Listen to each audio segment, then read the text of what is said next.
Good evening, friends. It is always a great pleasure to interact with you all. I hope you all are doing good. आज की जो हमारी चर्चा का विषय है बड़ा ही एक विषय है। 1 जनवरी 2022 से जीएसटी कानून को जीएसटीआर 1 के संबंध में और स्ट्रिक्ट किया गया है। हम सभी जानते हैं जो पंजीकृत कारोबारी हैं वो जीएसटीआर 1 हर महीने या क्वार्टरली फाइल करते हैं और उसमें डिटेल ऑफ आउटवर्ड सप्लाई की जो डिटेल्स हैं वो दर्ज की जाती हैं।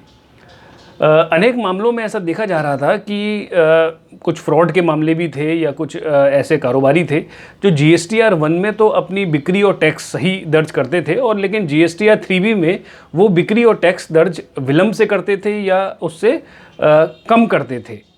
जैसे फॉर एग्ज़ाम्पल अगर हम एग्ज़ाम्पल लें, मान लीजिए जनवरी 2022 में जो टर्नओवर है वो किसी कारोबारी ने अपने जीएसटीआर 1 में जो फाइल करी वो फाइल करी 5 लाख और उस पर टैक्स दिखाया 18% से फॉर एग्जांपल 90,000 रुपीज़।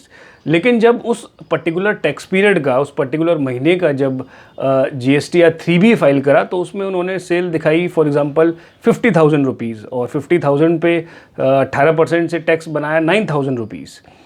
तो अब जीएसटी कानून में सेक्शन 75 जो है, सेक्शन 75 में सबसेक्शन 12 है, उसमें एक्सप्लेनेशन ऐड करी गई है और ये कहा गया है कि जीएसटीआर 1 में जो टैक्स पेबल है उसको भी हम सेल्फ असेस्ड टैक्स मानेंगे। सेल्फ असेस्ड का मतलब स्वतः घोषित टैक्स होगा और उसकी रिकवरी डिपार्टमेंट कर सकता है without issuance of a show cause notice under section 73 और 74, यानी कि बिना कारण बताओ नोटिस दिए उस टैक्स की, जैसे हमारे एग्जाम्पल में जीएसटीआर 1 में टैक्स डिस्क्लोज़ किया 90,000, जीएसटीआर 3B में मैंने डिस्क्लोज़ किया मान लीजिए कारोबारी ने 9,000, तो जो 81,000 का जो डिफरेंस है वो 81,000 का डिफरेंस अब जीएसटी विभाग 1 जनवरी 2022 से असेसी से रिकवर कर सकता है without even issuance of a show cause notice.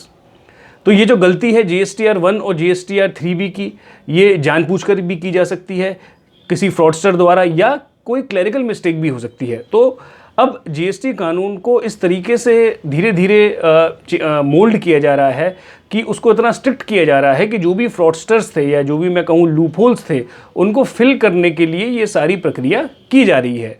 लेकिन इन लूपहोल्स को फिक्सअप करने में कहीं ना कहीं जो ऐसे कारोबारी हो सकते हैं जो क्लरिकल मिस्टेक के कारण ये हो गया हो कि जनवरी 2022 में मेरा जो सेल है वो 5 लाख है और मैंने गलती से दिखा दी 50,000।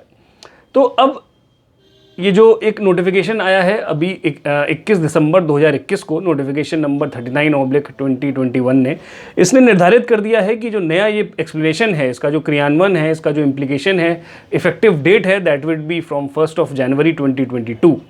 Now coming to the conclusion part, अब हमें क्या करना है।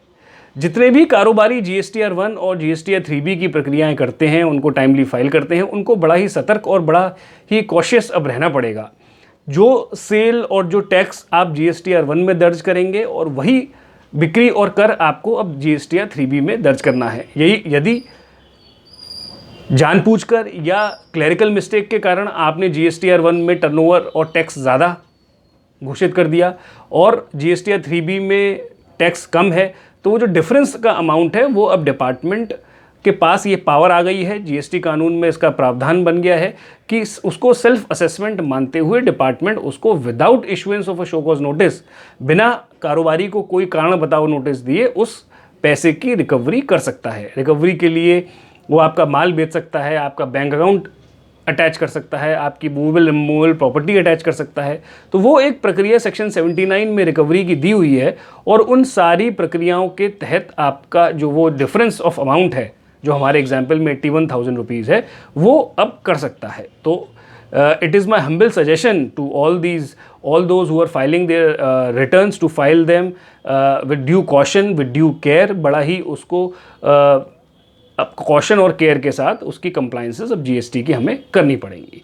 सो this was an alarming, this is to alarm you, this is to so that we should make our compliance, we have to make our compliance in a very cautious and very correct manner. So this was all from my side. Thank you and have a nice day. Thank you.